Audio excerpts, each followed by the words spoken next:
जय भीम साथियों। कैसे हो आप लोग? उम्मीद करती हूँ आप लोग बहुत अच्छे होंगे। मैं भी बहुत अच्छी हूँ।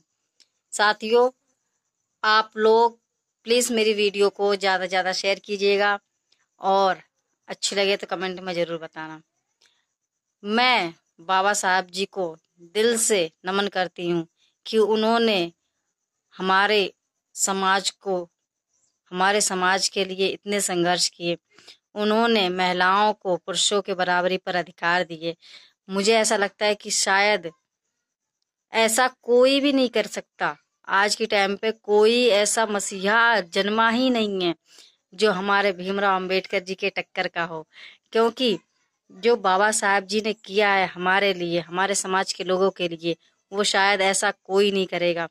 क्योंकि उन्होंने सबसे अच्छी बात ये है, मुझे बाबा साहब जी की लगती है कि उन्होंने समाज में सभी लोगों को एक बराबर, एक समान अधिकार दिलाए। क्योंकि जब मनुवादियों को मौका मिला था तो मनुवादियों ने मनुस्मृति में लिखा था कि SC ST और OBC को, मतलब शूद्र जो लोग हैं समाज के, उन्हें समाज में बराबरी का अधिकार नहीं है। उनकी जिंदगी, उनका जीवन एक जानवरों से भी बदतर था, है ना। तो और बाबा साहब जी को मौका मिला, जो कि बाबा साहब जी को मौका मिला तो उन्होंने, वो चाहते तो अपने पुरखों के अपमानों का बदला ले सकते थे, लेकिन बाबा साहब जी ने ऐसा बिल्कुल भी नहीं किया और उन्होंने संविधान बनाया और संविधान में सभी लोगों को एक समान अधिकार दिए। मुझे उनकी ये बात बहुत ही अच्छी लगती है और इसीलिए मैं बाबा साहब जी की दीवानी हूँ, बाबा साहब जी की फैन हूँ।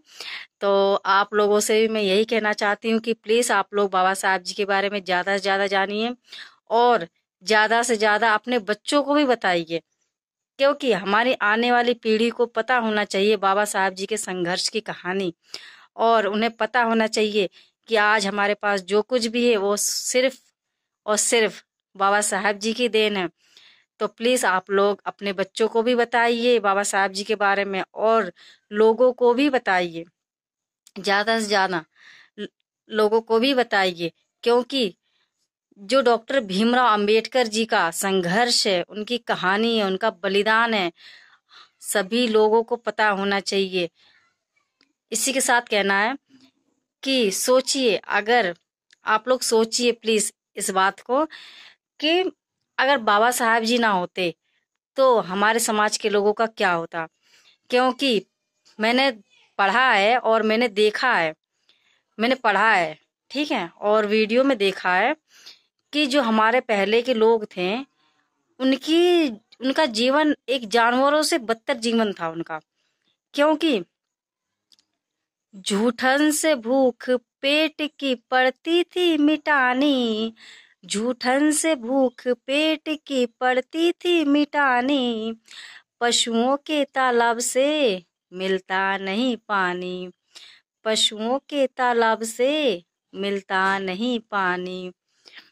और एक बात कहना है, रानी के पेट से राजा आज भी होता, रानी के पेट से राजा आज भी होता, तब तक उन्हीं के होते और ताज उन्हीं का होता, तब तक उन्हीं के होते और ताज उन्हीं का होता, अगर भीम ने किया उनका इलाज न होता, अगर बाबा साहेब ने किया उनका इलाज ना होता।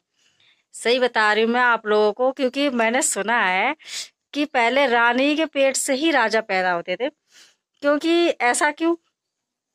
क्योंकि उन्हीं का शासन था भाई, उन्हीं का सरकार, उन्हीं का राजपाट था, तो उन्हीं के, मतलब सब कुछ जब उन्हीं का है तो गरीबों को कौन पूछता है ना। तो लेकिन बाबा साहब जी ने बहुत ही संघर्ष करके, और पता है आप लोगों को, गोल मेज सम्मेलन में जब बाबा साहब जी को मौका मिला था अपने समाज के लोगों के हक अधिकारों को, गोल मेज सम्मेलन एक सम्मेलन था जहां पर बाबा साहब जी को अपने समाज के लोगों के हक अधिकारों की बात रखने का मौका मिला था।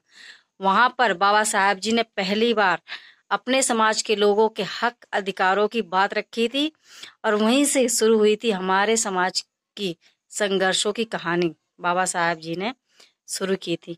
तो बहुत ही मुश्किल से 3 बार सम्मेलन, गोलमेज सम्मेलन 3 बार लगा था और आखिरी बार जब ब्रिटेन सरकार का शासन था और फिर लास्ट में जाकर हमारे समाज के लोगों को हक मिला था, 2 वोटों का अधिकार मिला था, है ना। तो वहां पर बाबा साहब जी ने कहा था कि हमारे समाज की महिलाओं को फटी साड़ी पहनने पड़ती है, कपड़े पहनने का, अच्छे कपड़े पहनने का अधिकार नहीं है उनको, अच्छा भोजन करने का अधिकार नहीं है।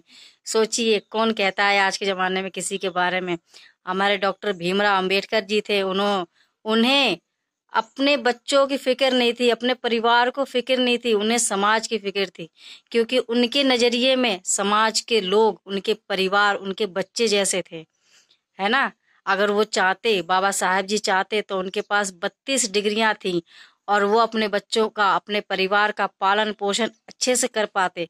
लेकिन बाबा साहब जी ने सिर्फ और सिर्फ अपने समाज के बच्चे, अपने समाज को अपना बच्चा, अपना परिवार के नजरिए से देखा और सोचा कि मैं इन्हें इस गुलामी के जंजीरों से बाहर निकालूंगा। उन्होंने संघर्ष करके, मेहनत करके, दिन रात एक करके, और आज हम लोग इतने अच्छे से बोल रहे हैं, इतने अच्छे से बैठ रहे, पढ़ रहे, लिख रहे हैं, नौकरी कर रहे हैं, ये सारी दिन हमारे डॉक्टर भीमराव अंबेडकर जी की हैं। इसीलिए मेरा कहना है आप लोगों से कि आप लोग प्लीज बाबा साहब जी के बारे में ज्यादा से ज्यादा जानिए और अपने बच्चों को भी बताइए, क्योंकि हमारी आने वाली पीढ़ी को पता होना चाहिए कि हमारे महापुरुष कौन थे, उन्होंने हमारे लिए क्या किया है। तो मेरा आप लोगों से यही कहना है कि आप लोग प्लीज अपने बच्चों को ज्यादा से ज्यादा पढ़ाइए, लिखाइए, आधी रोटी कम खाइए, लेकिन अपने बच्चों को जरूर पढ़ाइए, शिक्षित बनाइए कि वो अपने हक अधिकारों के लिए आगे आएं और पढ़ें, बाबा साहब जी के संविधान को, बाबा साहब जी के संघर्ष को पढ़ें और उन्हें पता होना चाहिए। तो इसी के साथ प्लीज मेरी वीडियो को आप लोग ज्यादा से ज्यादा शेयर करना और अच्छी लगे तो कमेंट में जरूर बताना। जय भीम, नमो बुद्धाय।